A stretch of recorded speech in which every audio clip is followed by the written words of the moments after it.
හැමදිනාම ධර්ම ශ්‍රවණයට ප්‍රථම පන්සිල් සමාදන් වීම සඳහා සූදානම් වන්න සාදුකාරයක් පවත්වලා නමස්කාරය කියන්න.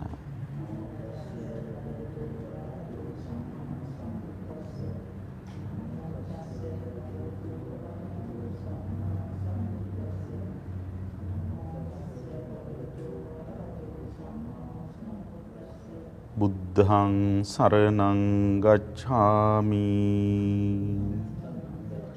ධම්මං සරණං ගච්ඡාමි සංඝං සරණං ගච්ඡාමි ဒ ුතියම්පි බුද්ධං සරණං ගච්ඡාමි දුතියම්පි ධම්මං සරණං ගච්ඡාමි දුතියම්පි සංඝං සරණං ගච්ඡාමි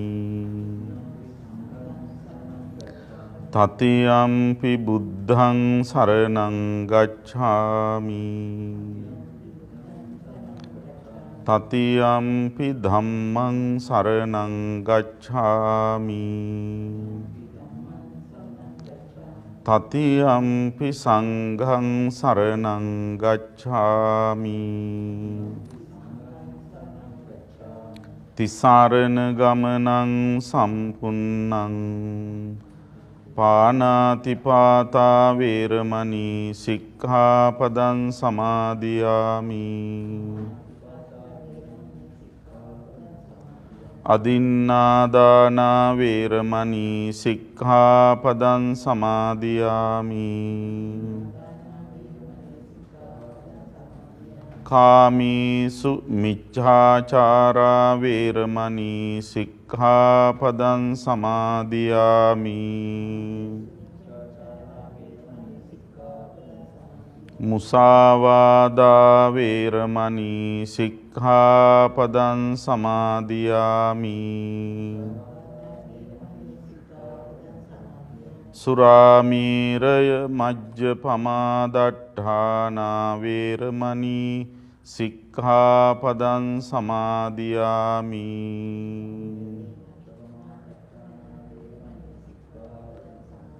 තිසරණීන සද්ධින් පංචසීලං ධම්මං සාධුකං සුරක්ඛිතං කତ୍වා අප්පමාදේන සම්පාදේත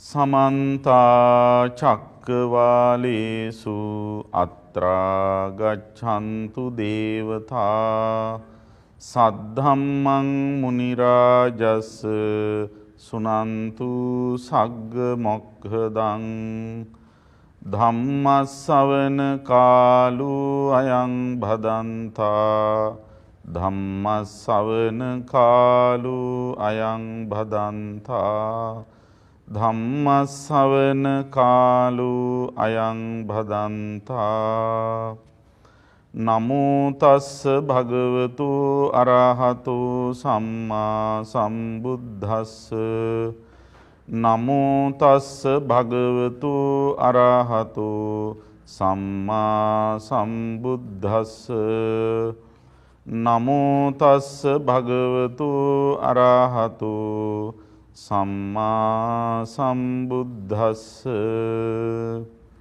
ඉද භික්ඛවේ භික්ඛු අනුප්පන්නානං පාපකානං අකුසලානං ධම්මානං අනුප්පාදාය ඡන්දං ජනේති වායමති විරියං ආරභති චිත්තං පග්ගන්හාති පදහති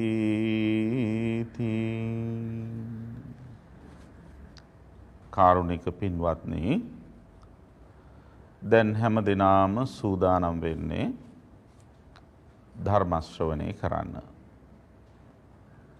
ඔස්ට්‍රේලියාවේ මෙල්බර්න් නුවර බෙරික්හි ශාක්‍ය මුනි සම්බුද්ධ මහා විහාරයේහි විහාරාධිපති ඔස්ට්‍රේලියාවේ ප්‍රධාන සංඝනායක අපේ අතිපූජනීය ශාස්ත්‍රවේදී රාජකීය පඬිත දිගාමඩුල්ලේ විමලානන්ද නායක මහා ස්වාමීන්ද්‍රයන් වහන්සේගේ අවවාද අනුශාසනා ඇතිව එම විහාරස්ථානයේහි 2021 වර්ෂය සඳහා කඨින පින්කම භාරගෙන කටයුතු කරන සදැහැති පින්වත් පිරිසකගේ පූර්ණ අනුග්‍රාහක දායකත්වයේ ඇතිව පවත්වනු ලබන පින්කම් මාලාවේ සමාරම්භක ධර්මදේශනාවයි අද මෙලෙසින් ආරම්භ කරන්නේ. අද පටන් මේ වස්සාන සමයෙහි ඔබට නිවන් මඟ හෙළිපෙහෙළි කරන බොහෝම වටිනා ධර්මදේශනා මාලාවක් සතිපතා ශ්‍රවණය කිරීමේ භාග්‍යය උදා වෙනවා. විශේෂයෙන්ම අවබෝධයට හෙවත් නිවනට උපකාර වෙන ධර්ම හැටියට සඳහන් කරනු ලබන බෝධිපාක්ෂික ධර්ම සත්තිස් බෝධිපාක්ෂික ධර්ම පිළිබඳව ඔබට මේ ධර්ම දේශනා මාලාව තුළ මනා දැනුමක් අවබෝධයක් ලබා ගන්නට අවකාශ සැලසී තිබෙනවා. ඒ පිළිබඳව 2021 වර්ෂයේ කඨින පින්කමේ දායකත්වයේ දරන පින්වතුන් හැම දෙනාටම ඔබගේ කෘතඥතාවය පුණ්‍යානුමෝදනාව ආශිර්වාදය හිමි කළ යුතුව පවතිනවා. ශ්‍රද්ධාවන්ත පින්වත්නි, කඨින පින්කමක් කියලා කියන්නේ ඊටාම දුර්ලභ ගණයේ වටිනා පින්කමක්. කඨින පින්කමක් සිදු කරන්න පුළුවන්කම ලැබෙන්නේ සම්බුද්ධ ශාසනයක විතරයි. සම්බුද්ධ ශාසනයක් පහළ වෙන්නේ ලෞතුරා බුදුරජාණන් වහන්සේ නමක් ලෝකය තුල පහළ වෙලා උන්වහන්සේ ධර්මය දේශනා කරලා ඒ ධර්මය අනුගමනය කරන භික්ෂු භික්ෂුණී උපාසක උපාසිකා කියන සිව්වණක් පිරිසක් පහළ වුණාම තමයි සම්බුද්ධ ශාසනයක් පහළ වෙන්නේ. එතකොට එවන් පසුබිමකයි ඔබ අපි හැමෝම මේ ජීවත් වෙන්නේ. මේක බුද්ධෝත්පාද කාලයක්. බුදුරජාණන් වහන්සේ නමක් ලෝකේ පහළ වෙච්ච කාලයක තමයි උන්වහන්සේගේ ශ්‍රී සද්ධර්මය ලෝකේහි ජීවමානව පවතින කාලයක තමයි අපි මේ ජීවත් වෙන්නේ. උන්වහන්සේගේ ධර්මය ජීවිතයට ප්‍රායෝගිකව ගලපාගත් ආර්ය මහා සංඝරත්නය භික්ෂු භික්ෂුණී උපාසක උපාසිකා කියන සිව්වණක් පිරිසෙන් තුන් පිරිසක්ම ජීවමානව වැඩ හිඳින ජීවමානව සිටින කාලයකයි ඔබ අපි මේ ජීවත් වෙන්නේ. විශේෂයෙන්ම උපසම්පදා ස්වාමීන් වහන්සේලා ලෝකේ වැඩ ඉන්න කාලයකයි ඔබ අපි ජීවත් වෙන්නේ. පන්සලක කඨින පින්කමක් සිද්ධ කරන්න නම් වසරකට වතාවක් සිදු කරන මේ මහානීය පින්කම සිදු කරන්න නම් ඒ පන්සලේ උපසම්පදා ස්වාමින් වහන්සේලා වැඩ ඉන්න ඕන. අඩු ගානේ එක නමක් හරි වැඩ ඉන්න ඕන. උන්වහන්සේ පෙරවස් සමාදන් වෙන්න ඕන. ඊට පස්සේ වස් සමාදන් වෙලා ඒ වස් කාල සීමා වස් 3 මාසයේ ඊටාම හොඳින් ගත කරන්නත් ඕන. වස් කඩා ගන්න බෑ. ඒ හාමුදුරන්ට අත්‍යවශ්‍ය හේතුවක් නිසා වස් සමාදන් වෙච්ච පන්සලෙන් පිට වෙලා යන්න ඕන නම් යන්න තියෙන ක්‍රමයක් තමයි සත්තාහකරණයෙන් යනවා කියලා සඳහන් කරනවා. සිහිය උපදවාගෙන මම අද මේ පන්සලෙන් පිටත් වෙන හැබැයි දවස් 7ක් ගත වෙන්න කලින් මම ආපහු පන්සලට එනවා කියලා අදිෂ්ඨාන කරගෙන යන්න ඕන. එහෙම හිතාගෙන ගියේ නැත්තම් එදා දවසේ පහුවෙන්දට එළි වෙන්න කලින් අනිවාර්යයෙන්ම එන්න ඕන. එහෙම ආවේ නැති වුණොත් වස් කැඩෙනවා. එතකොට වස් සමාදන් වෙලා ඉන්නේ ඒ පන්සලේ එක හාමුදුරු කෙනෙක් නම් ඒ හාමුදුරු වස් බිඳගත්තොත් ඒ පන්සලේ දායකයන්ට කටින පින්කමක් කරන්න බැරි වෙනවා. ඉතින් ලොකු බලාපොරොත්තුවකින් ඉඳලා දායකයන්ට කටින පින්කම කරගන්න බැරි වුණොත් හාමුදුරුවන්ගේ වස් කඩා ගැනීම නිසා ඊට පස්සේ මොකද වෙන්නේ? හාමුදුරුවන්ට දායකයන්ගේ වස් වදිනවා. ඒ නිසා හාමුදුරුවෝ හරියට පරිස්සම් වෙනවා ඒ කාල සීමාවේදී උපරිමයෙන්ම වස් ආරක්ෂා කරගන්න.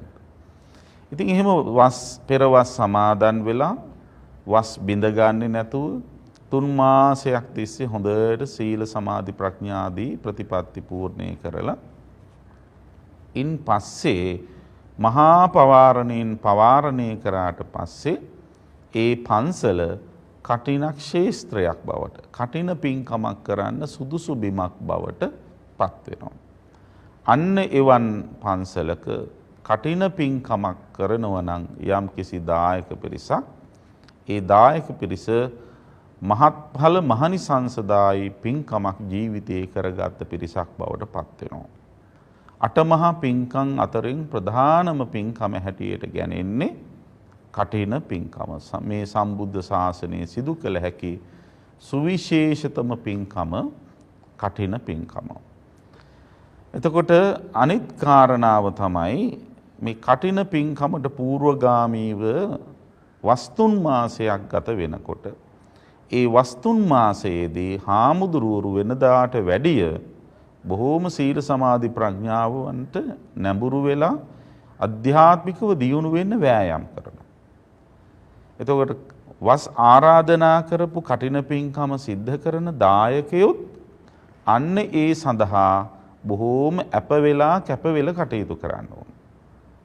වස්තුන් මාසේ ඉවර වුණාට පස්සේ කටින පින්කම කටින චීවර පූජාව කරලා දාන දීම විතරයි කටින පින්කම කියලා හිතන්නේ යන්නේ නැතුව ඒ වස්තුන් මාසේම තමනුත් වෙනදට වැඩිය දහමට නැඹුරු වෙලා තමන්ගේ ධර්මඥානය දියුණු කරගෙන තමනුත් වෙනදාට වැඩිය සිල් සමාදන් වෙලා සීලමය අඩුගානේ පන්සිල් හොඳට ආරක්ෂා කරගෙන එහෙම නැත්නම් ආජීව අෂ්ටමක සීලය මේ වස්තුන් මාසෙම සමාදන් වෙලා කැමති අයට හැකියාව තියන අයට අටසිල් සමාදන් වෙලා වුණත් කමක් නැහැ.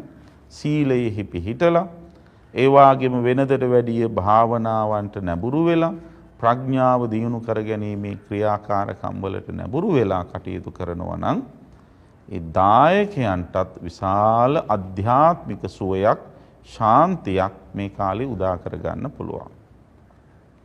ඒ නිසා මේක පුණ්‍ය කාලයක් හැටියට Tamanට පින් සිදු කරගන්න ලැබිච්ච කාලයක් හැටියට සලකන්න ඕන. එහෙම සලකාගෙන කටයුතු කරනවා නම් අන්න ඒ කෙනාට බොහෝ කුසල් රැස් කරගන්න පුළුවන්කම ලැබෙනවා. පින්වත්නි, ධර්මයේ සඳහන් කරලා තියෙනවා කටින පින්කමක් කරන එක්කෙනා චූල සෝතාපන්න සදිසෝ විය කියලා. පුංචි සෝවන් වෙච්ච කෙනෙක් කියලා.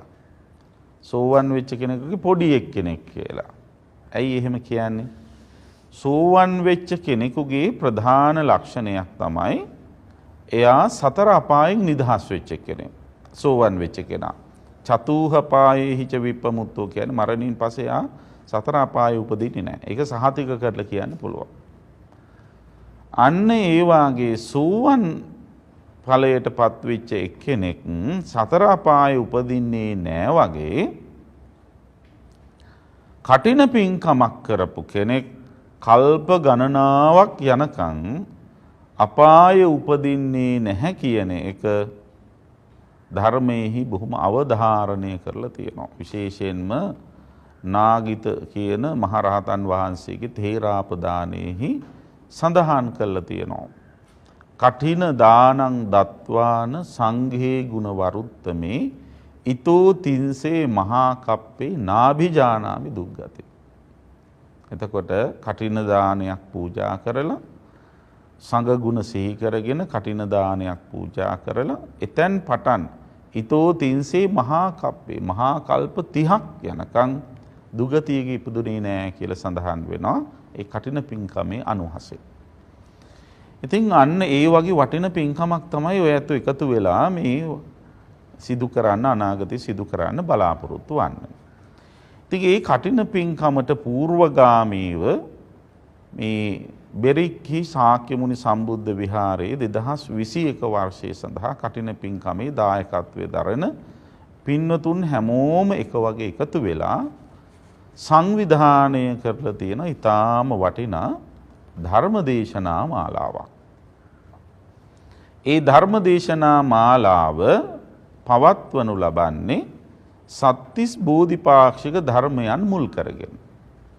ඒ නිසා අද පටන් ඔබ මේ දේශනාවන් හොඳින් ශ්‍රවණය කරලා බෝධිපාක්ෂික ධර්ම පිළිබඳව ඔබේ ඇති දැනුම වැඩි දියුණු කරගෙන අප්‍රමාදීව කුසලයට නැඹුරු වෙලා නිවනට සමීපව කටයුතු කරන්න ඔබ වෑයම් කළ යුතුව පවතිනවා. ඉතින් මෙන්න මේ කියන බෝධිපාක්ෂික ධර්මයන් අතුරින් අද අපි කියලා දෙන්න බලාපොරොත්තු වන්නේ සතර සම්‍යක් ප්‍රධාන වීරය විග්‍රහ කරන තැන හඳුන්වන පළවෙනි වීරය පිළිබඳව. ඊට කලින් අපි මේ බෝධිපාක්ෂික ධර්ම කියන්නේ මොකක්ද කියන එක පිළිබඳව අපේ අවධානය යොමු කරලා බලමු. පින්වත්නි, බෝධි කියලා කියන්නේ අවබෝධයට. මොන අවබෝධයටද? චතුරාර්ය සත්‍ය ධර්ම අවබෝධයට. බෝධිය කියලා කියන්නේ ඒකයි. මොනවාද චතුරාර්ය සත්‍ය ධර්මයේ? දුක්ඛ සත්‍ය, සමුදය සත්‍ය, නිරෝධ සත්‍ය, මාර්ග සත්‍ය. මෙන්න මේ කියන චතුරාර්ය සත්‍ය ධර්ම අවබෝධයට කියනවා බෝධිය කියලා. ඒක අවබෝධ කරගත්ත කෙනාට කියන නම තමයි බුද්ධ කියලා කියන්නේ. එතකොට චතුරාර්ය සත්‍ය ධර්මය අවබෝධ කරගන්න පුළුවන් ක්‍රම තුනක් තියෙනවා. ඒ තමයි බුද්ධ, පච්චේක බුද්ධ, සම්මා සම්බුද්ධ කියන්නේ. බුදු වෙලත් මෙය අවබෝධ කරගන්න පුළුවන්. පසේ බුදු වෙලත් මෙය අවබෝධ කරගන්න පුළුවන්. සම්මා සම්බුද්ධ වෙලත් මෙය අවබෝධ කරගන්න පුළුවන්. අවබෝධය කියන එක මට්ටම. හැබැයි ඒ අවබෝධයේදී අවබෝධ කරගන්න එකම දේ චතුරාර්ය සත්‍ය තමයි අවබෝධ කරගන්නේ. නමුත් අවබෝධයේදී ඇතිවෙන දැනුම් මට්ටම වෙනස්. දැන් උදාහරණයකට ගත්තොත් මේක විභාගයක් කියලා හිතන්න. සමහර අය විභාගයක් පාස් වෙනවා නිකන් සිම්පල් පාසස් වලින්. සාමාන්‍ය විදිහට පාස් වෙන අයත් ඉන්නවා. සමහර අය ඉන්නවා ප්‍රථම පන්ති හරි දෙවනි පන්ති හරි සාමාර්ථයක් ගන්න උදේ. සෙකන්ඩ් ක්ලාස් එකක් ගන්න අය ඉන්නවා. සමහර අය ඉන්නවා ගෞරව සාමාර්ථයෙන් ෆස්ට් ක්ලාස් එකකින්ම සමහර වෙලාවට සමත් වෙන අයත් ඉන්නවා. එතකොට ඒ ඔක්කොම බැලුවොත් විභාගයේ සමත්. හැබැයි සමත් වුණත් ඒ අයගේ අවබෝධය දැනුම වෙනස්.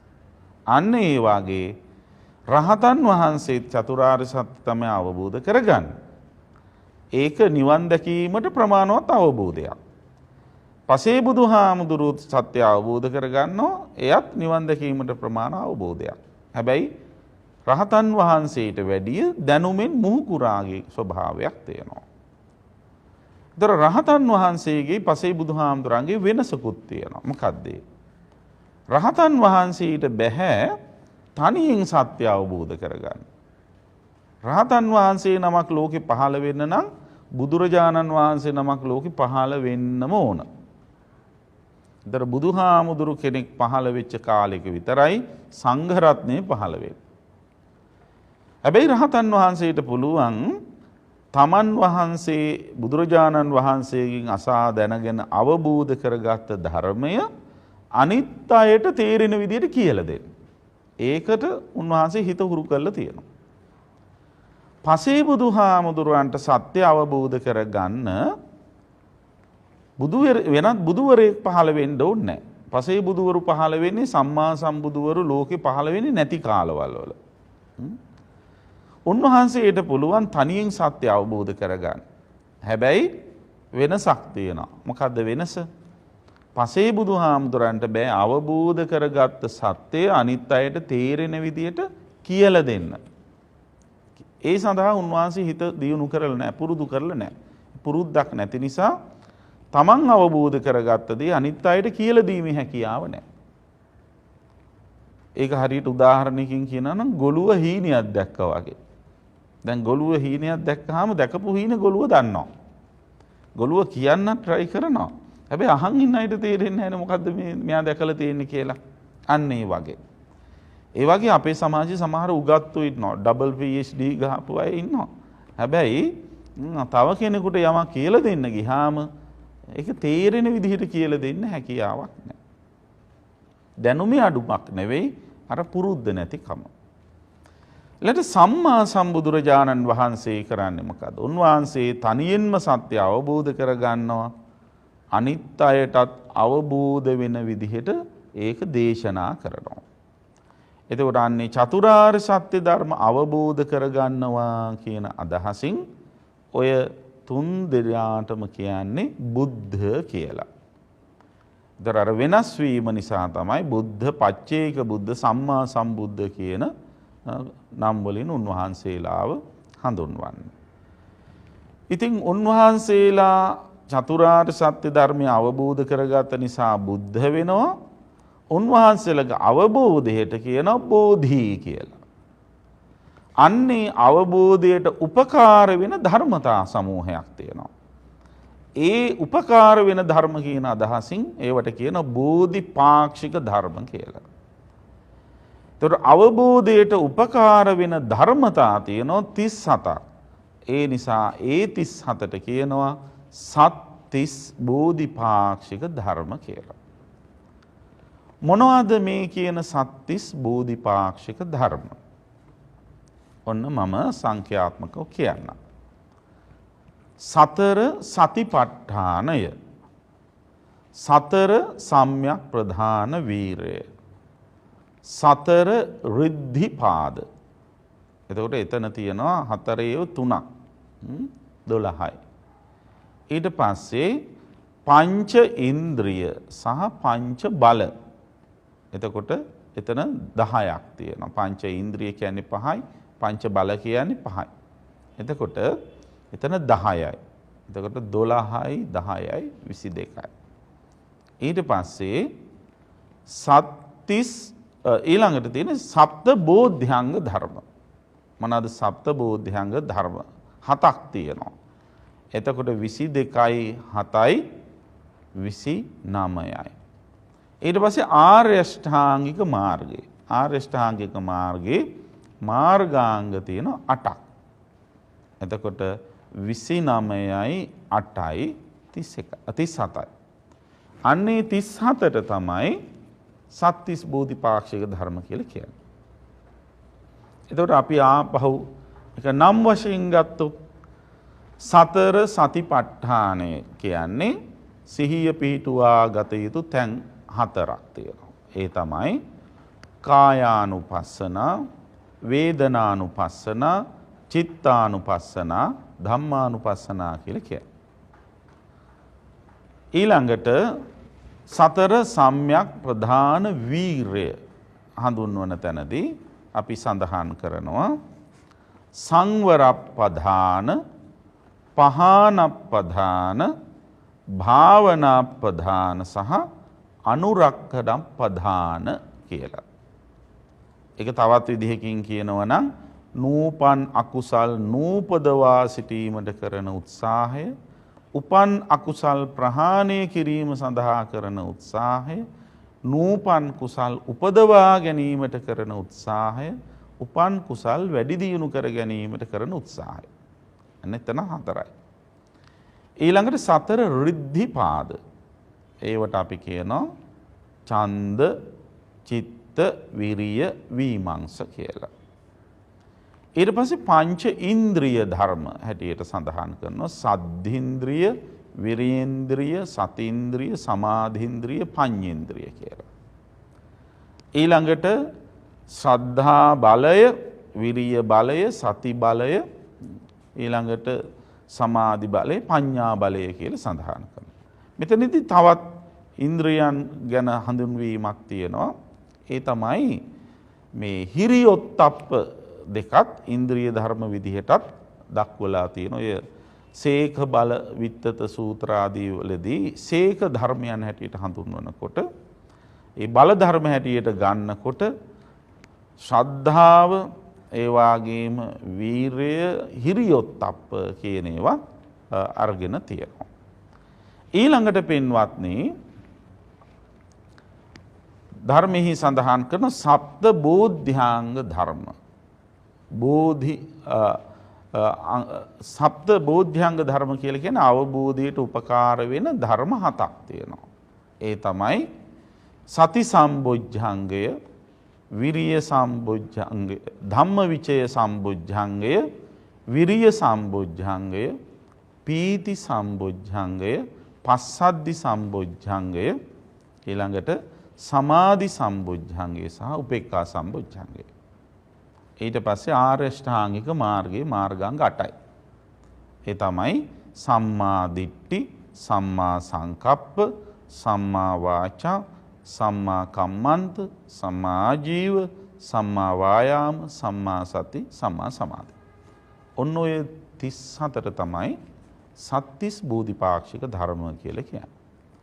එතකොට ඒ 37න් අද මේ වස්සානයට ප්‍රථම පවත්වනු ලබන ධර්මදේශනා මාලාවේ පළවෙනි ධර්මදේශනාව විදිහට අපි ඔබට කියලා දෙන්නේ සතර සම්‍යක් ප්‍රධාන වීරයෙන් පළවෙනි වීරය පිළිබඳව. මේ සතර සම්‍යක් ප්‍රධාන වීරයේ තියෙන විශේෂත්වයක්. ඒ තමයි මේ වීරය කියන එක නිවන් දකින්න අවශ්‍ය කරන හැම මට්ටමකටම ඕන කරනවා. දැන් බලන්න අර බෝධිපාක්ෂික ධර්ම හැටියට හඳුන්වන ධර්මතා ලයිස්තුවක් මම කිව්වනේ සතර සතිපට්ඨානය, සතර සම්‍යක් ප්‍රධාන වීර්ය, සතර රිද්ධිපාද, පංච ඉන්ද්‍රිය, පංච බල ආදී වශයෙන් ඔය හැම එකම වීර්ය ගැන සඳහන් වෙනවා. දැන් සතර සතිපට්ඨානයේදී වීරය ගැන සඳහන් වෙනවා. ඒ හතරම වඩන්න වීරය තියෙනවා. ආතාපි සම්පජානෝ සතිමා විනේය ලෝකේ කියන වචනේ. ආතාපි කියලා කියන්නේ කෙලස් තවන වීරයෙන් කටයුතු කරන්න ඕන අර තැන් හතරෙහි සිහිය පිටව ගන්න. ඒතර සම්‍යක් ප්‍රධාන වීරය තුළ වීරය කොහොමද සඳහන් වෙනවා. ඊළඟට සතර රිද්ධිපාද ගත්තාම ඡන්ද, චිත්ත, විරිය. එතනත් වීරය ගැන සඳහන් වෙනවා. පංච ඉන්ද්‍රිය ගත්තාම විරිය ඉන්ද්‍රිය, පංච බල ගත්තාම විරිය බලය, ඊට පස්සේ සප්ත බෝධ්‍යංග ධර්ම ගත්තාම විරිය සම්බොජ්ජංගය, ආර්ය ශ්‍රාංගික මාර්ගය ගත්තාම සම්මා වායාමය. ඒකෙන් කරන්නේ වීරිය ගැන තමයි. එතකොට ඒ කියන්නේ මොකක්ද? නිවන් දකින්න වීරිය අත්‍යවශ්‍ය ධර්මයක්. වීරිය නැති කෙනෙකුට නිවන සාක්ෂාත් කරන්න බෑ. නිවන අහුරාලන බොහොම නරක සිතිවිලි පහක් තියෙනෝනේ හිතේ ඇති වෙන. ඒ තමයි පංච නීවරණ ධර්ම. කාමච්ඡන්ද, ව්‍යාපාද, තීන මිද්ද, උද්ධච්ච, කුක්කුච්ච, විචිකිච්ඡා කියලා. ඒතර මෙන්න මේ කියන නිවන වළක්වාලන සිතිවිලි හිතෙන් අයින් කරගන්න, හිතෙන් බැහැර කරගන්න වීරයක් නැති කෙනාට කමක් නැහැ. ඔන්න ඔහි තිබිච්චාවේ කියලා නිකන් බලාගෙන ඉන්න කෙනාට කවදාවත් හිත අකුසලයෙන් මුදව ගන්න බෑ. තීන මිද්දයක් ඇති වුණා නම්, කම්මැලිකමක්, කුසීතකමක්, උදාසීනකමක් ආවනම් එයාට නිවන් දකින්න බෑ. එහෙනම් නිවන් දකින තුරාවට අත නොහැර පවත්වාගත යුතු වටිනාම ධර්මතාවයක් තමයි මෙන්න මේ වීරය කියලා කියන්නේ. එතකොට පින්වත්නි ධර්මයේ සඳහන් වෙනවා සාමාන්‍යයෙන් නොවටිනා දේවල් වැඩි වීරයක් උත්සාහයක් කරන්නේ නැතුවම අපිට ලබා ගන්න පුළුවන්. දැන් බලන්න සාමාන්‍ය ගස් මුල් වල වැටිලා තියෙනවා ඒ කොළ ಜಾති. නේද? ඒව වේලිලා වැටෙනවා. ඒක ස්වභාවයක්. ඒවා ලබා ගැනීමට කුණුරුඩු එකතු කර ගැනීමට අමුතුවෙන් වැඩි මහන්සියක් දරන්න ඕනේ. හැබැයි වටිනාකමින් වැඩි වෙන දේවල් හොයාගන්න කොච්චර මහන්සි වෙන්නව. සාමාන්‍යයෙන් අපි පොළොව දිහා බැලුවාම නිකන් ඔය බොරළු කළුගල් නේද? ඒ ඕන තරම් හොයාගන්න පුළුවන් නේ. හැබැයි මැණික් ගල් එහෙම ලේසියෙන් හොයාගන්න පුළුවන්ද? එහෙම වෙන්නේ නැහැ නේද? මැණික් ගල් හොයාගන්න වෑයම් කරන්න. පතල් හාරන්න ඕන. බොහොම කැප වෙන්න ඕන. මහන්සි වෙන්න ඕන. අන්න ඒ වගේ. දැන් බලන්න කැලේ ඕන තරම් අලි ඉන්නවා. අලි කෙතරම් හිටියත් ඇත්තු අඩුයිනේ නේද? ඇත්තු කලාතුරකින් දකින්න ලැබෙන්නේ. ඇත්තු හිටියත් හැම ඇතාගෙම දලවල ගජමුතු නෑනේ. ඒත් ගජමුතු තියෙන ඇතෙක් හොයා ගන්නවා කියන එක කලාතුරකින් අමාරුවෙන් කරන්න ඕන වැඩක්. කැලෑවල ඕන තරම් ගස් තියෙනවනේ. ඒවා අමුතුවෙන් මහන්සි වෙන්න දෙයක් නැහැ. කැලේකට ගියාම ඕන තරම් ගස් බලා ගන්න පුළුවන්. හැබැයි ලංකාවේ නම් කපන තාලෙට ඉස්සරහට කොහොම වෙයිද දන්නේ නැහැ. ඉතින් කෙසේ වෙතත් හැබැයි ගස් කෙතරම් තිබුණත් සඳුන් ගස් සොයා ගන්නවා කියන එක ලේසි පාසු වැඩක් නෙවෙයි. අන්න ඒ වගේ වටිනාකම වැඩි වෙන දේවල් නිකම්ම ලැබෙන්නේ නැහැ. ඒවා බොහොම ආයාසෙන් වෙහෙසිලා මහන්සි වෙලා ලබා ගත යුතු දේවල්. අන්න ඒ සඳහා තියෙන්න ඕන වීරයක්. ඒ සඳහා කැපවීමක් තියෙන්න ඕන. ඒතර නිවන කියලා කියන්නේ ඔය කියන වටිනාම දේවල් අතරින් ලෝකේ තියෙන සැප අතුරෙන් උතුම්ම සැපය, වටිනාම සැපය. නිබ්බානම් පරමං සුඛං කියලා කිව්වේ ඒකයි. එතකොට මේ නිවන් දැකීමේ වැඩපිළිවෙලේ ආරම්භක ප්‍රවේශය තමයිනේ සෝවන් ඵලයටපත් වෙනවා කියන්නේ. ඒතර සෝවන් ඵලයටපත් වීම කොච්චර උතුම්ද කියන එක බුදුරජාණන් වහන්සේ ගාථාවකින් මතක් කරනවානේ. මොකද්ද? පතව්‍යා ඒක රජ්‍යේන සග්ගස්ස ගමනේනවා සබ්බ ලෝකාදි පච්චේන සෝතාපට්ටි පලං වරං. පතව්‍යා කියන්නේ පෘථුවිය කියන. පෘථුවියෙහි ඒක රාජ්‍ය. එකම රජ්ජුරු. පෘථුවියෙහිම එකම රජ්ජුරුවන්ට කියන නම තමයි සක්විති රජ්ජුරුව. සමස්ත පෘථුවියෙහිම රාජ්‍යත්වයේ අයිති කෙනා, හිමිකම් අයිති කෙනාට කියන්නේ සක්විති රජුරුව. බුදුහාඳුර මතක් කරන සක්විති රජකම ලැබුණා. සක්විති රජුරු කෙනෙක් වෙන්නේ මිනිස්සෙක්. සග්ගස්ස ගමනේනවා ස්වර්ගයේ උපදින්න ලැබුණා. දිව්‍ය ලෝකේ දැන් මනුෂ්‍ය ලෝකේ සැප වලට වැඩිය ඉහළයි දිව්‍ය ලෝකේ සැප. ඒ දිව්‍ය ලෝකේ ඉපදෙන්න ලැබුණා. සබ්බ ලෝකාදිපච්චේන මනුෂ්‍ය ලෝකයයි දිව්‍ය ලෝකයයි බ්‍රහ්ම ලෝකයයි කියන තුන් ලෝකෙම අධිපතිකමට කියන මහා බ්‍රහ්ම පදවිය කියලා. මහා බ්‍රහ්ම පදවිය ලැබුණා. සෝතාපට්ටි පලං වරං. සෝවන් ඵලය ඊට වැඩිය උසස් කියලා කියනවා. ඇයි ඒ? සක්විති රජකම ලැබුණයි කියලා එයා මරණින් පස්සේ අපායේ යන්නේ නැහැ කියලා කොහේවත් ස්ථිර සහතිකයක් දෙන්න පුළුවන් කමන්නේ. මං තමයි ලෝකෙ මේ මුළු පෘථුවියේම රජ්ජුරුව. ඒ නිසා මම මැරිලා අපාය යන්නේ නැහැ කියලා කියන්න බෑ. ගොඩක් රජවරු පින්වත්නි කරන වැඩ දිහා බැලුවම මරණින් පස්සේ යන්නෙම අපාය තමයි. no chance ගොඩක් අයට. ඒක මතක තියාගන්න ඕන රජකම් කරන අය හැමෝමත්. එතකොට ඊළඟට දිව්‍ය ලෝකේ ඉපදුනාය කියලා මරණින් පස්සේ අපායන් චුත වෙලා අපායන් නැහැ කියලා කියන්න බෑ. ඒත් අපාය යනවා. දවසක් බුදුරජාණන් වහන්සේ ආනන්ද හාමුදුරුවොත් එක්ක ගමනක් වඩිද්දී උන්වහන්සේ දකිනවා කුණු ගොඩක් ළඟ කෙඳිරි ගගා කුණු හාර ඉන්න ඊරියෙක්. ඌරගේ ගෑනු සතහ ඊරියෙක් දැක්කා. එතකොට දැකලා බුදුරජාණන් වහන්සේ සිනාපාල කළා. දැන් බුදුහාමුදුරුවෝ ඉස්සරහින් වඩිනවා ආනන්ද හාමුදුරුවෝ පිටිපස්සෙන් වඩින්නේ.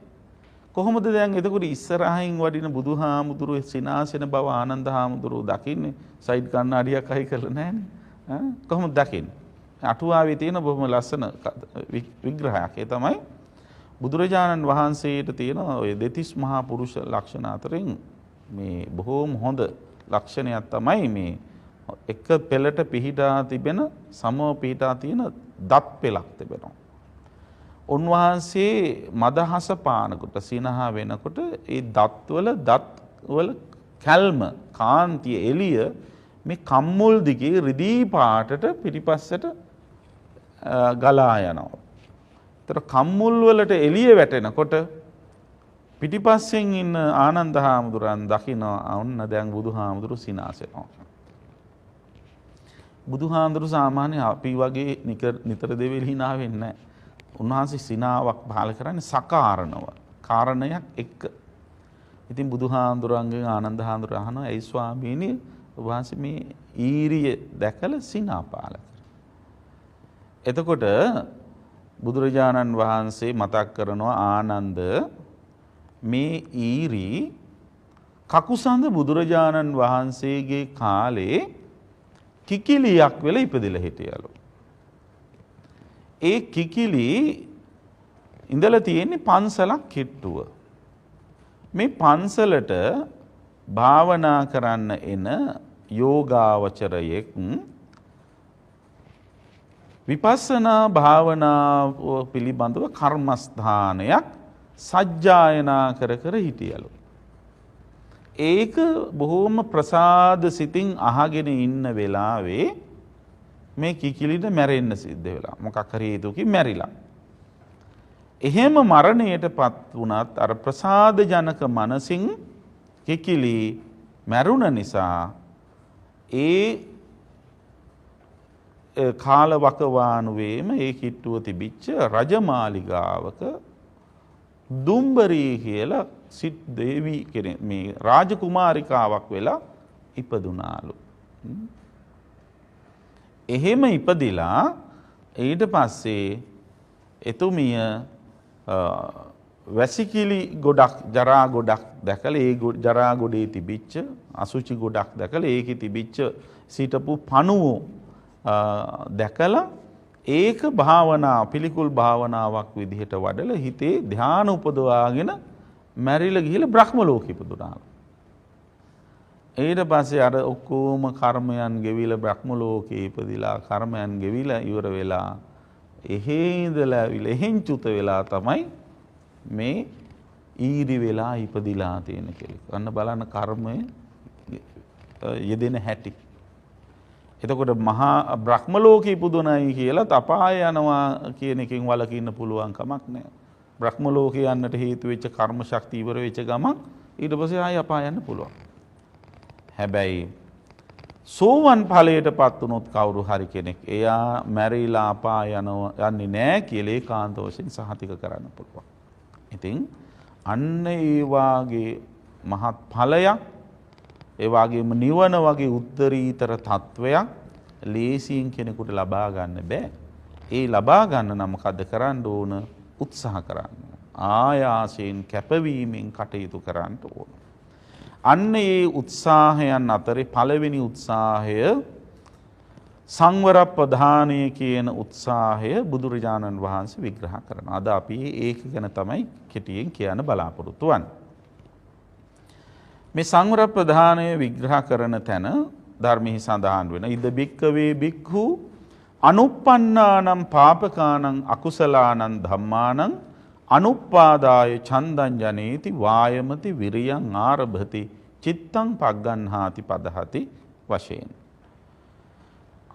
මහාන භික්ෂූන් වහන්සේ නමක් මොකද කරන්නේ? අනුප්පන්නානම් පාපකානං අකුසලානං ධම්මානං. නූපන් පාපක අකුසල ධර්මයන්. නූපන් පාපක අකුසල ධර්මයන් නූපදවීම පිණිස ඡන්දං ජනේති. කැමැත්තක් ඇති කර ගන්න ඕන. කැමැත්තක් ඇති කරගත්තාට මදි. වායමති වෑයම් කරන්නත් ඕන. විරියං ආරභති වීරය ආරම්භ කරන්න ඕන.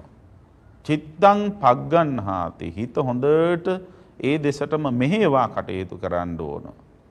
පදහති කියන්නේ ඒ ඉලක්කය සාක්ෂාත් කරගන්න තුරු ඒක අත නොහැර ඒ ගමන යන්න ඕන.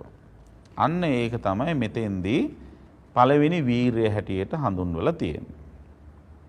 ඒකට කියනවා සංවර ප්‍රධානය කියලා. ප්‍රධාන කියලා කියන්නේ ප්‍රධාන වීරය කියලා කියන්නේ මේ නිවන ඉලක්ක කරගෙන කරනු ලබන වීරය.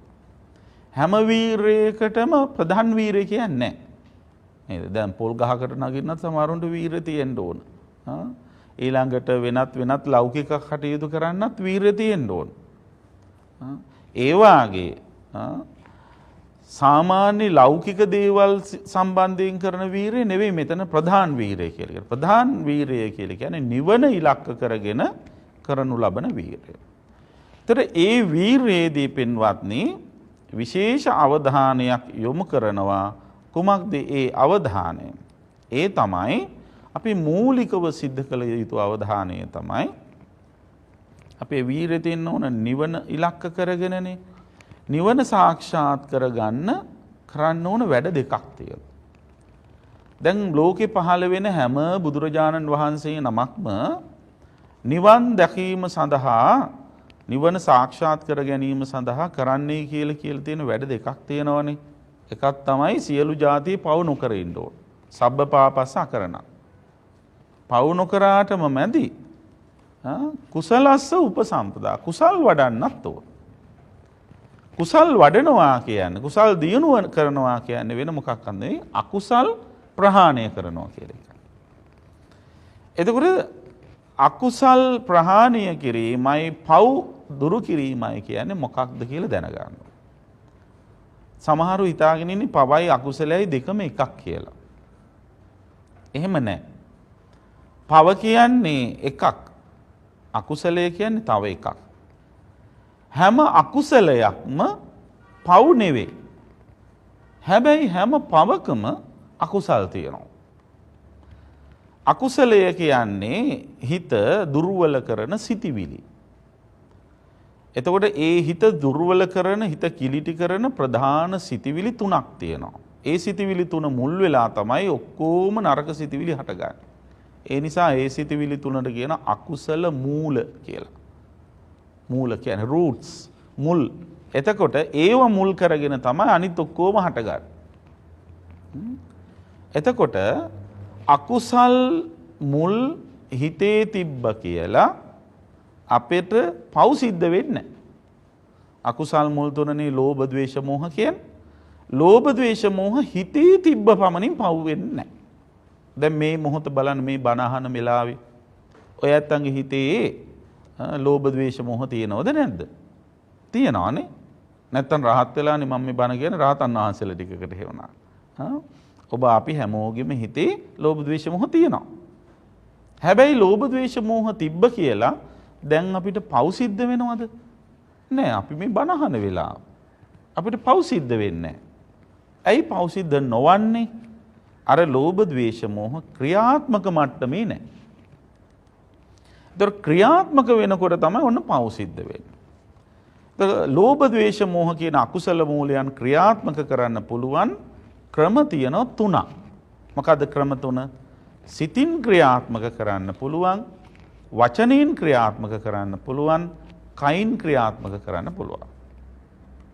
එතකොට සිතින් ක්‍රියාත්මක කරන ඒවට කියනවා මනෝ කර්ම, වචනෙන් ක්‍රියාත්මක කරන ඒවට කියනවා වචී කර්ම, කයින් ක්‍රියාත්මක කරන ඒවට කියනවා කාය කර්ම කියලා.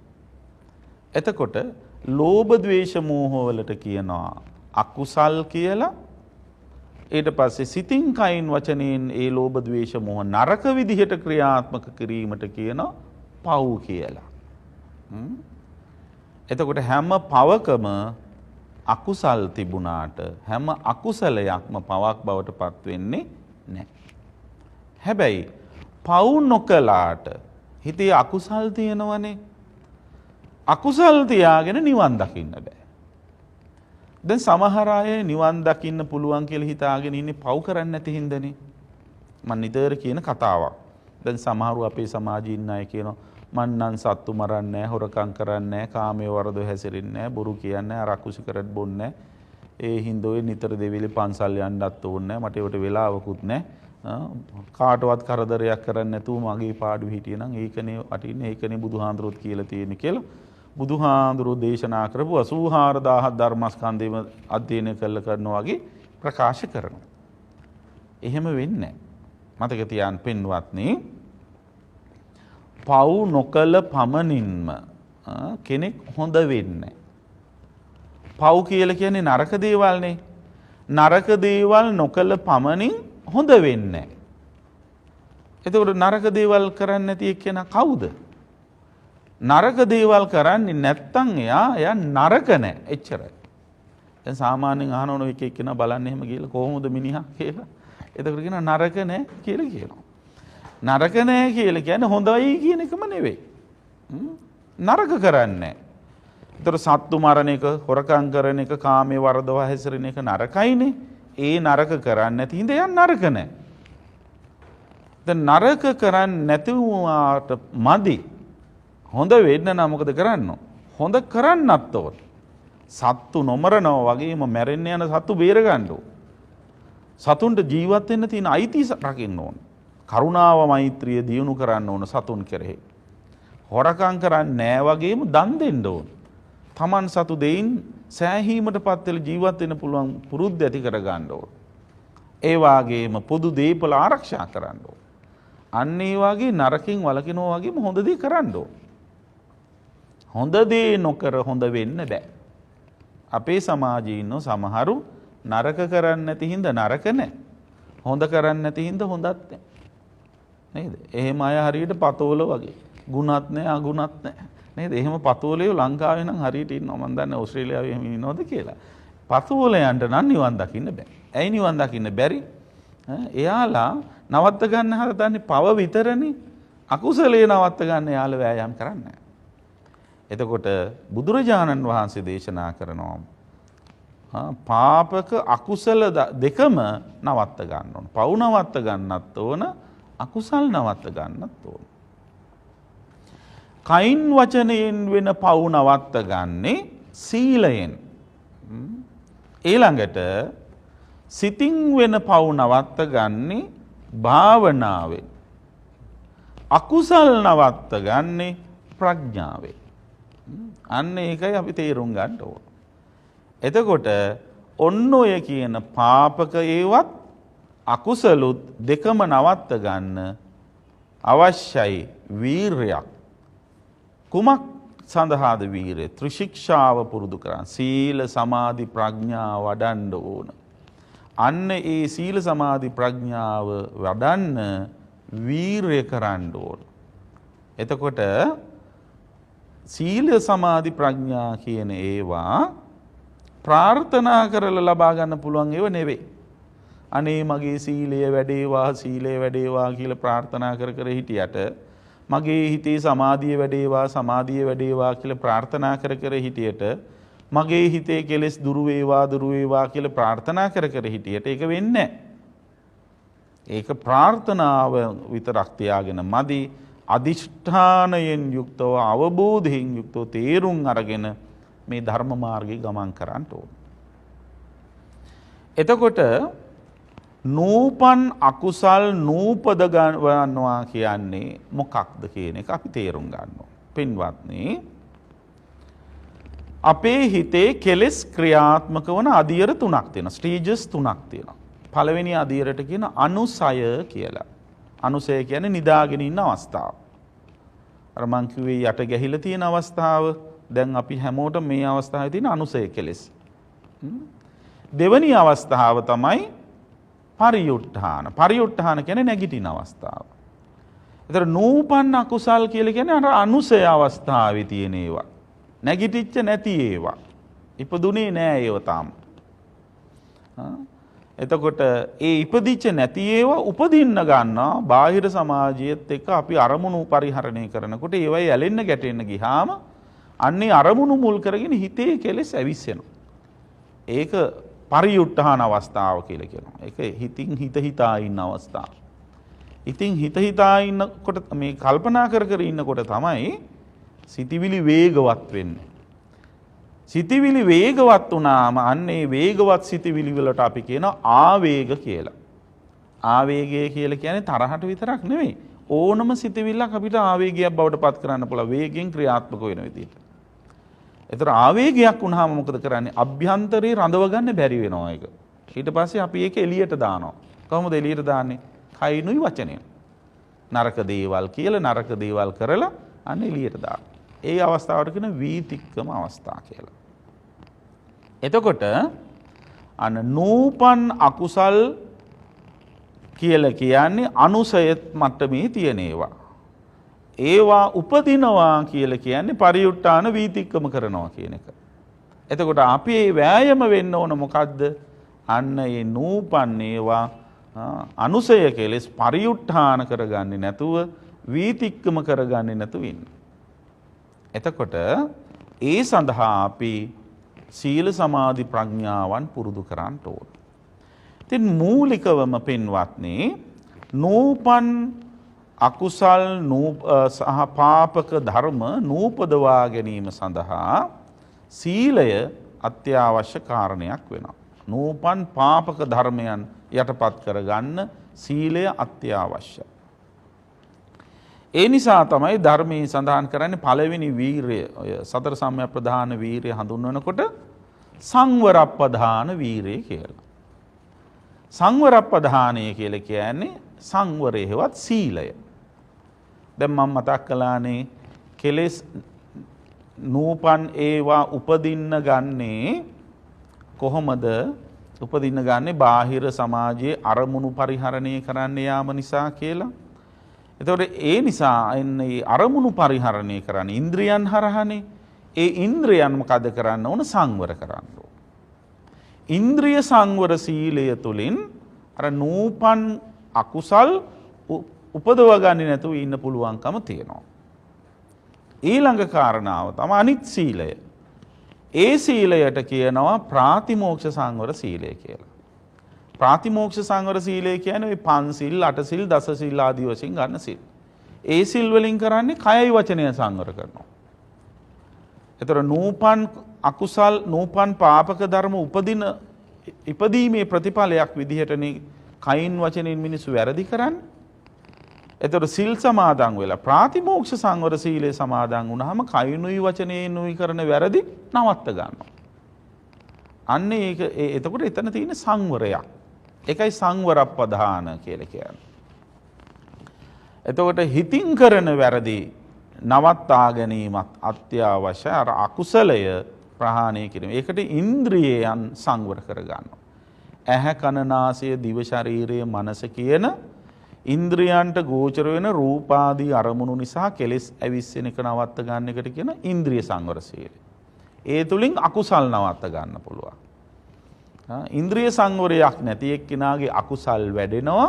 අකුසල් වැඩි යාම නිසා අර යට ගැහිච්ච කෙලෙස් පරියුට්ඨාන වෙනවා. පරියුට්ඨාන වෙල වීතික්කම වෙලා කයින් වචනෙන් වැරදි කරනවා.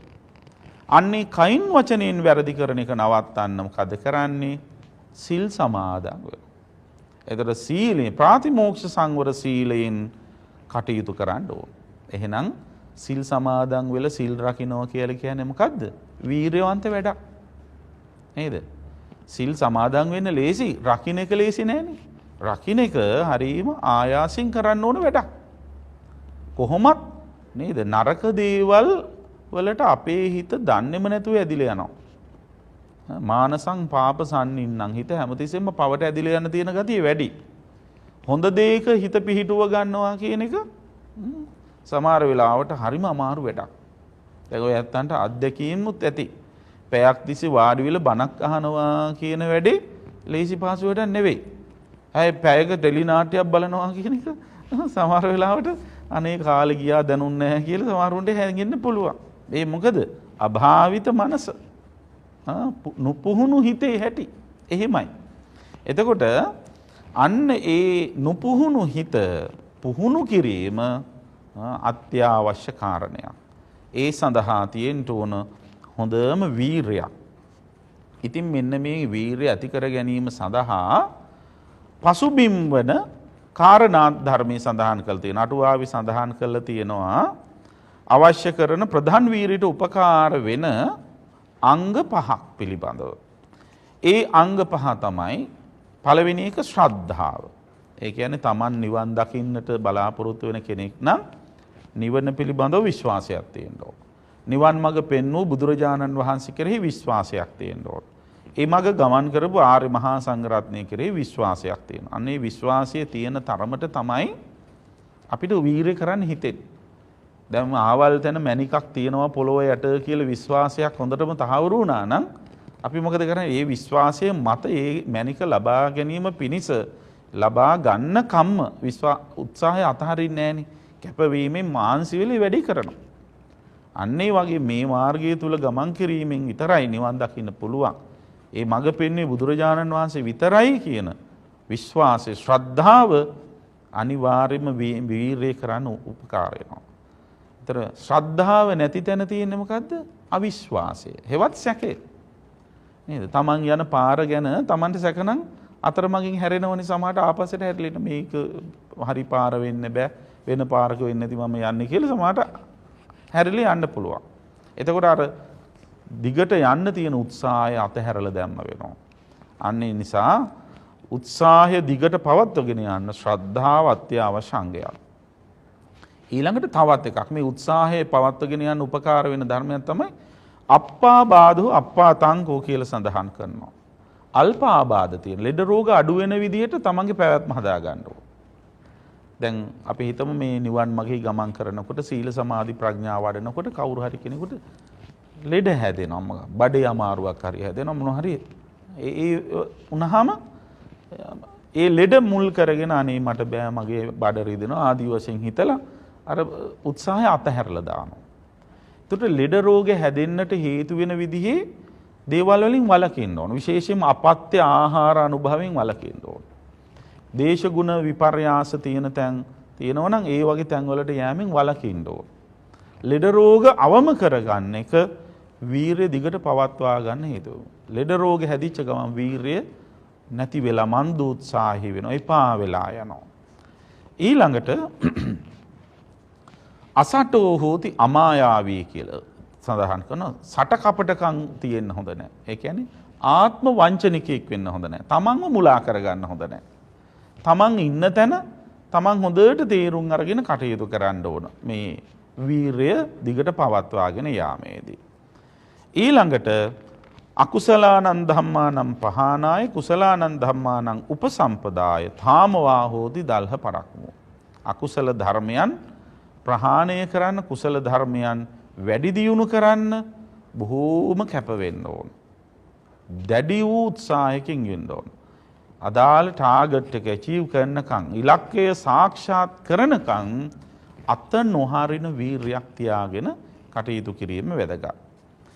ඊළඟට වීරයට උපකාර වෙන තව ධර්මයක් ඇටියට සඳහන් කරනවා පඤ්ඤවා හෝති උද්‍යත්තගාමිනී පඤ්ඤාය සමන්නාගතෝ. ප්‍රඥාව තියෙන්න ඕන. මේ ලෝකයේ තියෙන සියලු දේ සම්බන්ධයෙන් ඇතිව නැතිව යන හැටි තේරුම් අරගන්න ඕන.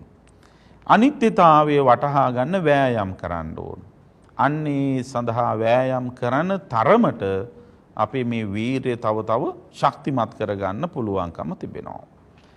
එතකොට දැන් ඔන්න ඔය විදිහට මේවට කියන ප්‍රධාන අංග කියලා ප්‍රධාන වීරියට උපකාර වෙන අංග මේවා පුරුදු කරලා ඊට පස්සේ වෑයම් කරන්න ඕන පළවෙනි කාරණාව තමයි පාපක ධර්මයන් වළක්ව ගන්න. එතකොට පින්වත්නි පව් කරන ක්‍රමවේද තුනක් තියෙනවා කියලා මම මුලින් කිව්වනේ. ඒ ක්‍රමවේද තුනට අනුව සිදු කරනවා පව්. මොනවාද? සිතින් කරන පව් තුනක් තියෙනවා. මොනවාද මේ සිතින් කරන පව්? ඒවට කියනවා අභිජ්ජා, ව්‍යාපාද, මිච්ඡාදිට්ඨි කියලා. වචනෙන් කරන පව් තියෙනවා හතරක්. මුසාවාද, පිසුනාවාච, පරුසාවාච, සම්පප්පලාප කියන එක. කයින් කරන වැරදි තියෙනවා තුනක්. ප්‍රාණඝාතය, අදත්තාදානය, කාමිත්‍යාචාරය. අභිද්‍යාව කියලා කියන්නේ සිතින් කරන වැරද්දක්. වැරදි තුනෙන් එකක්. විෂම ලෝභය. ලෝභය කියන්නේ තමන් සතු දේවල් වලට තියෙන ආසාව. විෂම ලෝභය කියන්නේ මොකද්ද? විෂම ලෝභය කියන්නේ අනුන්ගේ දේවල් තමන්ගේ කරගන්න තියෙන ආසාව. සරලව කිව්ව හොර හිත. ඒක තමයි අවිද්‍යාව කියන්නේ.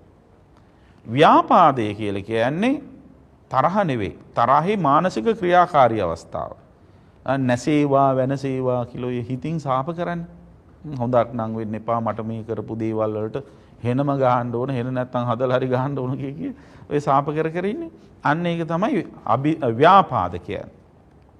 ඒකත් මනසින් කරන හිතවිල්ලක්, සිතන ස්වභාවයක්, මනෝ කර්මයක්. ඊට පස්සේ මිච්ඡාදිට්ඨි. මෙලොවක් නැහැ, පරලොවක් නැහැ, අම්මට තාත්තට සැලකුවට වැඩක් නැහැ, හොඳ කියලා දෙයක් නැහැ, නරක කියලා දෙයක් නැහැ, මරිලා ආපහු උපදින්න ඔය ආදි වශයෙන් හිතා මිත්‍යා කල්ප හිතේ පුරව ගන්න ගතිය. මිත්‍යා දෘෂ්ටිය. ඔන්න හිතින් කරන පව්. වචනයෙන් කරන පව් හතරයි. මොනවද? බොරු කියනවා, කේලම් කියනවා, පරුස වචන කියන, හිස් වචන කියන. කයින් කරන වැරදි පව් තුනයි. මොනවද? සත්තු මරනවා, හොරකම් කරනවා, කාමයේ වරද හැසිරෙනවා. ඒතර ඔන්න ඔය කියන පව් සියල්ල නොකර ඉන්න මොකද කරන්න ඕන? වෑයම් කරන්න ඕන. උත්සාහ කරන්න. ඔය පව් වලින් නිකම් වළකින්න බෑ. පවට හිත නිතරම ඇදිලා යන ගතිය වැඩි. ඒ නිසා ආයාසෙන් මේ පව් වලින් වැළකින්න අපි වෑයම් කරන්න ඕන. එතකොට ඒ පවෙන් වළකින්න තියෙන ක්‍රමය මොකද්ද? සීල භාවනා දෙක. සීලයෙන් කරන්නේ කය වචනය සංවර කර ගන්නවා. කයින් වචනින් කරන වැරදි නවත්ත ගන්නවා. සමත භාවනාවෙන් මොකද කරන්නේ? සමත භාවනාවෙන් තමයි හිතින් වෙන වැරදි නවත්ත ගන්න. එතකොට දැන් ඔන්න කයින් වචනයෙන් හිතින් වෙන වැරදි නැවැත්තුමා. හැබැයි අකුසල සිතිවිලි තාම හිතේ තියෙනවා. අන්නේ අකුසල සිතිවිලි නවත්ත ගන්න මොකද්ද කරන්න ඕන? ඉන්ද්‍රිය සංවර සීලය අත්‍යවශ්‍යයි. ඉන්ද්‍රිය සංවරය කියලා කිව්වේ ඇහැ, කන, නාසය, දිව, ශරීරය, මනස කියන ඉන්ද්‍රයන්ට රූපාදී අරමුණු ගෝචර වෙනකොට ඒවයි නොයලී නොගැටී ඉන්න අවශ්‍ය චින්තනය හදාගන්නේ. ඒක තමයි ඉන්ද්‍රිය සංවර සීලය කියන්නේ. එහෙම හිතන්න පුරුදු වුණාම තමයි අර හිතේ යට කිඳා බැහැලා තියෙන නූපන් අකුසල් නූපදවගෙන ඉන්න පුළුවන්කම තියෙනවා. ඔය නූපන් අකුසල් වලට පෝෂණය දෙන්නේ අරමුණුත් වල. අරමුණු වල ඇලෙන්න ගැටෙන්න මුලා වෙන්න ගියාම ඒ අර නූපන් ඒව පෝෂණය වෙවි හිතේ තියෙනවා. ඒ අරමුණු දීම වේගවත් වෙනකොට පෝෂණය වැඩි වෙලා ඒව නැගිටින්න ගන්නවා. ඒතර අරමුණු දෙන එක අඩු කරාම මොකද වෙන්නේ? පෝෂණය අඩු වෙනවා. පෝෂණය අඩු වීම තුළ ඒ සිතිවිලි අර ලෝභ ද්වේෂ මෝහ කියපු අකුසල මූල සිතිවිලි එහෙමම ටිකෙන් ටික දියවිවි යනවා. එතකොට හිතේ තියෙන අකුසල සිතිවිලි වලට නැගෙන්නට අරමුණු දුන්නේ නැති වුනහම ඒව ටික ටික තුනී වෙවි යාම තුළ මොකද වෙන්නේ? හිත කෙලෙසුන්ගෙන් නිදහස් වෙනවා. කෙලෙසුන්ගෙන් නිදහස් වීම තමයි නිවන් දකින්න කියන්නේ. එහෙනම් අන්න ඒ සඳහා අවශ්‍යයි මොකද්ද? ඉන්ද්‍රිය සංවරය. අන්න ඒකට කියනවා සංවර ප්‍රධානය කියලා. ඒක නිකම්ම වෙන්නේ මගේ ඇහැ සංවර වේවා, කන සංවර වේවා කී හිතේට සංවර වෙන්නේ නැහැ. අසංවර වෙන්නේ කොහොමද කියලා බලන්න. අසංවර වෙන්නේ අරමුණේ ඇලෙන්න ගියොත් ගැටෙන්න. දැන් ඇහැ සම්බන්ධයෙන් ගත්තොත් ඇහැට පේන අරමුණ තමයි රූපේ.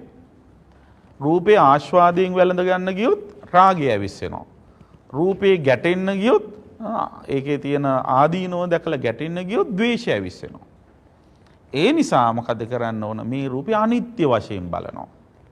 අනිත්‍ය වශයෙන් බලන්න නිකම් බෑකට වීරය කරන්න ඕන. මේක හැමතිස්සෙම මෙහෙම තියෙන්නේ මේ රූපය මේ විදිහට තියලා තව ටිකකින් වෙනස් වෙනවා. ඊළඟ මොහොතේ වෙනස් වෙනවා. දැන් ලස්සනට මේකප් දාලා තියෙන ලස්සන රූපයක් දැක්කම සමහරව ආශාදී වැඳ ගන්න. කවුරු හරි හිතුවොත් මේක දැන් නම් ලස්සන තමයි. හැබැයි බැරි වෙලාවත් කුඩේ යන්න නැතුව වැස්සේ ගියොත් සරුවත් බෝතලේ වගේ හේදිලා යනවා කියලා තේරුම් ගත්තා නම් ඒකේ අනවශ්‍ය විදිහට ඇලෙන්නේ නැහැ. ලස්සන විදිහට දකිනවා. නමුත් ඇලෙන්නේ නැහැ. ඇලෙන්නේ නැති එක්කෙනාට අතහරින්න ලේසි. අන්න යාගිතේ තණ්හාව වැඩෙන්නේ. තණ්හාව වැඩෙන්නේ නැති වෙන විදිහට හිත පුරුදු කරන කෙනාට නිවන සමීප වෙනවා. අන්න ඒ විදිහට නිවන සමීප වෙන විදිහට සෑම අරමුණක් දිහාම දකින්න පුරුදු වෙන එක උත්සාහ කරන එක තමයි සංවරප්පදාන කියලා කියන්නේ. එතකොට ඒ සංවරප්පදානයෙන් යුක්ත කෙනා කයින් වෙන වචනයෙන් වෙන වැරදි, කයින් වචනයෙන් සිතින් වෙන වැරදි කියන මේ වැරදි පාපක ධර්මයන්ුත් වළක්ව ගන්න ගමනේ සිතේ කිඳා බහැලා තියෙන අකුසල ධර්මයන්ුත් ටික ටික තුනී කර ගැනීමට මේ ඉන්ද්‍රිය සංවර සීලය හොඳින් පුරුදු කරනවා. අන්න ඒ තුල එයාට පුළුවන්කම ලැබෙනවා පව් සහ අකුසල් කියන දෙයන්ෂෙන්ම හිත මුදවාගෙන නිවනට සමීප වෙන්න. අන්න ඒ සඳහා මේ කාල සීමාවේදී ඔබ වීරයවන්තව උත්සාහවන්තව කටයුතු කරන්න වෑයම් කරන්න ඕන. ඒ සඳහා ඔබ අප වෙලා කටයුතු කරන වස්තුම් මාසයම ඉදිරි කාල සීමාවේදී හොඳට මේ සම්‍යක් ප්‍රධාන වීරය ප්‍රථම සම්‍යක් ප්‍රධාන වීරයෙන් විතරක් නෙවෙයි අනෙකුත් වීරයන්ගෙන් උපලක්ෂිතව ශෝභමානව ඔබ ජීවත් වෙන්න ගත්තොත් ඔබේ ජීවිත ඒකාන්තයෙන්ම නිවනට සමීප කරගන්න ඔබට භාග්‍ය උදා වේ. එලෙසින් කටයුතු කරන්න. පින්වත් ඔබ හැම දිනාටම මේ අනුශාසනාව උපකාරයක්ම වේවා කියලා අපි ඉත සිතින් ප්‍රාර්ථනා කරනවා. ආකාසට්ඨා ච බුම්මට්ඨා දේවානාගා මහිද්దికා පුඤ්ඤන්තං අනුමෝදිත්වා චිරං රක්ඛන්තු ශාසනං චිරං රක්ඛන්තු දේශනං චිරං රක්ඛන්තු ත්වං සදා. ධර්ම ශ්‍රවණානිසංසෙන් හැමට උතුම් නිවන් සුව සැලසේවා. සාමාන්‍යයෙන් මම බණ යුරුනාම පොඩි රිවිෂන් එකක් දෙනවා. අද එහෙම කරන්නේ බණ හතරම යුරුනාට පස්සේ අන්තිමේදී මම ඒක ඔබ වෙනුවෙන් ඉදිරිපත් කරන්න බලාපොරොත්තු වෙනවා.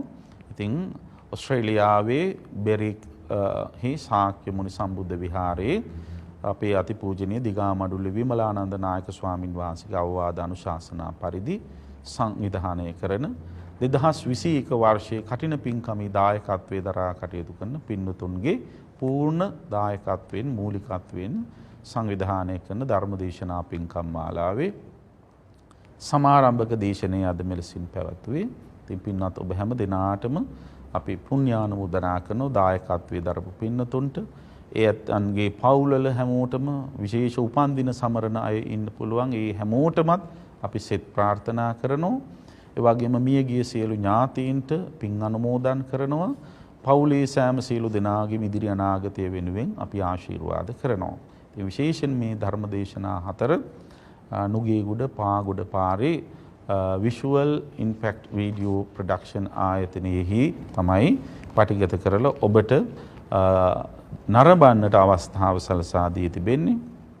ඒ පින්නතුන්ටත් අපේ කෘතඥතාවය පුණ්‍යානුමෝදනාව සිද්ධ කරනවා. ඒ වගේම විශේෂයෙන් අපි මතක් කරනවා අපගේ අනුශාසකත්වයේ පරිදි පරම පූජෝත්තම මඩිහි පඤ්ඤාසී මහා නායක මාහිම්පාණන් වහන්සේගේ සිරි නමට උපහාර පිණිස අලව්ව පනාදණ්ඩ පැනසිහ සෙනසුන් ජාත්‍යන්තර භාවනා මධ්‍යස්ථානයේ විහාර සංවර්ධන කටයුතු සඳහා මේ කටින පින්කම් දායක පින්නතුන් බොහෝසේ දායක වෙලා කටයුතු කළා. ඉතින් ඒ ඇත්තන්ට ආශිර්වාද සිද්ධ කරනවා. ඉතින් මේ සිද්ධ කරගන්න උදාාරතර කුසල ධර්මයන්ගේ අනන්ත ආශිර්වාද බලම හිමින් පින්වත් ඔබ හැම දිනාටම නිදුක් නිරෝගී සුව චිරජීවනයේ වේවා. ඔබේ ඉදිරි කටයුතු सर्व प्रकारिන්ම සාර්ථක වේවා. මේ ආරම්භ කරන කටින පින්කම් කටයුතු වස්සාන පින්කම් කටයුතු සියල්ල सर्व प्रकारिන්ම සාර්ථක වේවා. හැම දිනාටම මෙලොව සුව සලසාගෙන පරලොව සුව සලසාගෙන අමා නිවනින් සැනසෙල් උදා කර ගන්නට භාග්‍ය උදා වේවායි ඉද සිතින් ප්‍රාර්ථනා කරනවා. හැම දිනාටම තෙරුවන් සරණයි.